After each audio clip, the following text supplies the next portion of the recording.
Last thing to do today involves a subtle point that's very important. Say we wanted to integrate e to the square root of x over square root of x as a definite integral instead of an indefinite integral, say from 4 to 9. Find the area under the curve with a substitution. We'll do the same substitution as before. W equals square root of x. So dw is 1/2 x to the negative 1/2 dx. And just like before, that means 1 over square root of x dx is 2 dw. And I can go ahead and make those replacements and get the same integrand in terms of w that I got it before. However, at this point, if you're showing your work in this way, and I might request you to show your work in this way, I might say, do it this way. I can't just leave it like this and say that these are equal. One problem is this is a definite integral over here, which is a number, and this is an indefinite integral, which is a number, a function. Infinitely many functions, in fact, plus c, because c can be anything. That's one problem.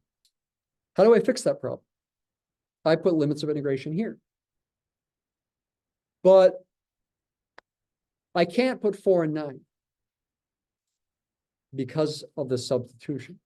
I need to change the limits of integration. If x is 4, that implies w is square root of 4, which is 2. And if x is 9, that implies w is square root of 9, which is 3. And I must change limits of integration from 4 to 9 to 2 to 3 for these to truly be equal.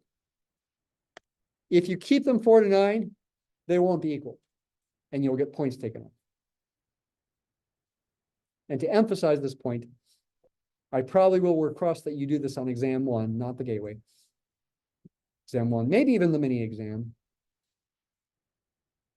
Request that you do this to show me how to change the limits of integration. Now, if you don't change the limits of integration, as some people don't, sometimes you can still get the right answer at the end. Because sometimes when people do this, they don't change those limits of integration and they go back to x and they use the original limits for x and they get the right answer. But it's bad, bad, bad, bad style. It's wrong, you can even say. Because these would not be equal unless you change the limits of integration. So change them. I want you to know this. The other important thing to say about this is once you've changed this limits of integration, it's got a benefit. You don't have to go back to x. Just do the integral in terms of w. Get 2e to the w from 2 to 3. Don't ever go back to x. Don't ever use 4 to 9. The final answer is that, which, if you prefer, can also be written like this. That's the final answer. To confirm, let's check it. Integral, the original integral from 4 to 9 of e to the square root of x divided by square root of x dx is that, and I should expand it to make it look more like what I wrote. 2e cubed minus 2e squared. If I had not changed the limits of integration on the 2e to the w dw, I'd get the wrong answer. That's the wrong answer. It's only when you change the limits of integration that you get the same answer. So make sure you change them. All right, have a good day.